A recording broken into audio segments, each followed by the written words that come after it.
अपना एक बार जरूर विजिट करें। और एक मेंबर और रह गया, उनका नाम क्या है?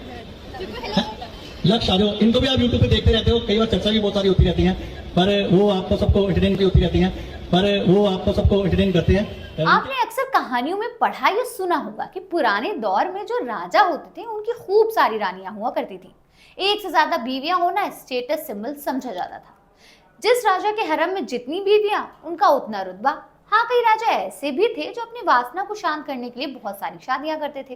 असल में उनके पास दौलत शोहरत की कोई कमी तो होती नहीं थी, इसलिए उनके साथ साथ उनकी पत्नियों के भी बहुत ऐशो आराम होते थे। इसलिए उनको भी अपने राजा पति से कोई शिकायत नहीं होती थी। कई राजा ऐसे थे जिनकी 30-30 बीवियां होती थी, तो तारीख में कुछ राजा ऐसे भी गुजरे जिनकी 365 बीवियां हुआ करती थी। ये 30 और 365 बीवियों का सिस्टम क्यों हुआ करता था, मुझे लगता है कि आपको ये बताने की जरूरत नहीं है, क्योंकि आप खुद ही बहुत समझदार हैं। बहरहाल, आज का जमाना पहले के जमाने से बहुत अलग है। आज तो जब भी हिंदू धर्म के किसी शख्स को दूसरी शादी करनी होती है तो उसे पहली पत्नी से तलाक लेना पड़ता है। ऐसे मामलों में कई केसेस में देखने में आता है कि ज्यादातर लोग इस्लाम धर्म अपनाकर 2 शादियां कर लेते हैं। मौजूदा समय में बिग बॉस के घर में पूरे देश में पॉपुलर होने वाले अरमान मलिक एक बार फिर चर्चा में हैं। आप जानते हैं कि अरमान मलिक की दो पत्नियां हैं, एक पायल मलिक और दूसरी कृतिका मलिक। लेकिन आपको शायद ये नहीं मालूम होगा कि अरमान मलिक 2 नहीं बल्कि 3-3 शादियां की थी। जबकि उनकी पहली शादी नहीं चली तो उन्होंने पायल मलिक से दूसरी शादी की। बाद में जब उन्हें पायल की बेस्ट फ्रेंड कृतिका से प्यार हो गया तो फिर उन्होंने उससे भी शादी कर ली। जब अरमान अपनी दोनों बीवियों को लेकर बिग बॉस OTT 3 में पहुंचे तो लोगों ने उन्हें खूब खरी खोटी सुनाई थी।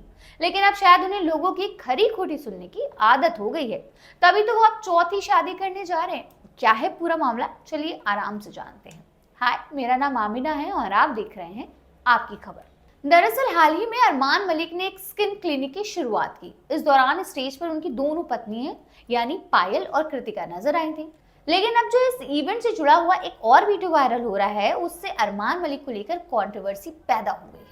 हुआ ये कि इस इवेंट प्रोग्राम के जो होस्ट कर रहे थे उन्होंने स्टेज पर लक्ष्य को भी बुलाया।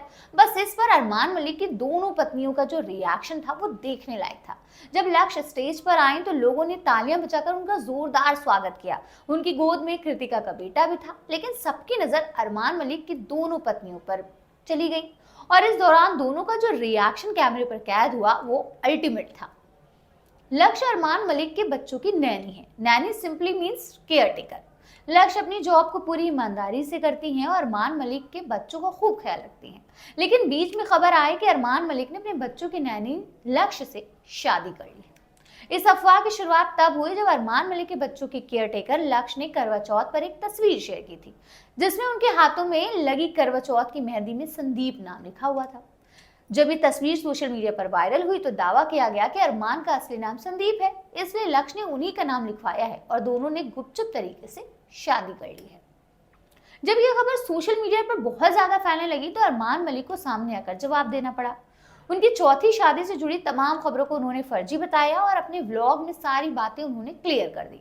सिर्फ अरमान ने ही नहीं बल्कि अरमान की दोनों बीवियां यानी कृतिका और पायल ने भी सोशल मीडिया पर फैली अरमान मलिक की चौथी शादी की खबरों पर रिएक्ट किया। अरमान मलिक ने अपने वीडियो ब्लॉग में कहा कि उसकी यानी लक्ष्य की लाइफ में किसी का नाम संदीप होगा या उसके जिससे सगाई होने वाली होगी उसका नाम संदीप होगा, इसलिए उसने करवा चौथ की मेहंदी में संदीप नाम लिखवाया, इसलिए नहीं कि संदीप मेरा असली नाम है। वहीं कृतिका ने अपने पति अरमान की केयरटेकर से शादी की खबरों पर कहा कि लक्ष्य हमारे साथ पिछले 3 साल से रह रही हैं और वही हमारे बच्चों के सोशल मीडिया अकाउंट संभालती हैं। इसके अलावा पायल ने भी साफ किया कि सिर्फ मैं और कृतिका अरमान की पत्नियां हैं। बहरहाल, अरमान का जिस तरह का नेचर है उस हिसाब से उन पर कोई भरोसा नहीं किया जा सकता। जो शख्स 3 बार शादी कर सकता है वो चौथी क्या 5वीं, 6ठी, 7वीं, 8वीं ना जाने कितनी बार शादी कर सकता है। फिलहाल हम तो यही उम्मीद करेंगे कि वो अपनी दोनों पत्नियों के साथ खुश रहें और पॉलीगैमी के कल्चर को और ज्यादा ना फैलाएं।